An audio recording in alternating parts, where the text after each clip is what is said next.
ఇడ్లీలు మెత్తగా రావాలంటే ఓ 5-6 అవర్స్ నేను మినపప్పుని కడిగేసి నానబెట్టి అందులో ఒక హాఫ్ టీ స్పూన్ కానీ ఫుల్ టీ స్పూన్ కానీ మెంతులు వేస్తాను. మెంతులు వేసి బాగా ఒక 4-5 సార్లు కడిగిన తర్వాత గ్రైండ్ చేస్తాను. ఇడ్లీలో నేను ఒక గ్లాసుకి గాను 2.5 కానీ 3 నూక వేస్తానండి. ఇది కూడా ఒక 5-6 అవర్స్ నానబెడతాను.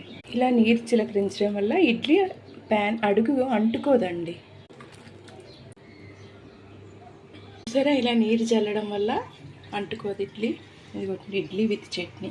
నేను రుబ్బేటప్పుడు 2 వెల్లుల్లి రెమ్మలు తక్కువ వచ్చేసి చితక్కొట్టి రుబ్బులో వేస్తానండి. దానివల్ల ఇడ్లీ ఫ్లేవర్ కొంచెం బాగుంటుంది. చూసారా మెత్తటి ఇడ్లీ. ఇలా నీరు చల్లటం వల్ల ఇడ్లీ అడుగు దాని ఇడ్లీ తాలూకా తీసే రేకు అడుగు అంటుకోదు. ఇది చట్నీ అండి. నేను ఆయిల్ అయితే వీలైనంత తక్కువ వేస్తాను. ఏం చేసామన్నది కాదు, ఎంత బాగా చేసాం.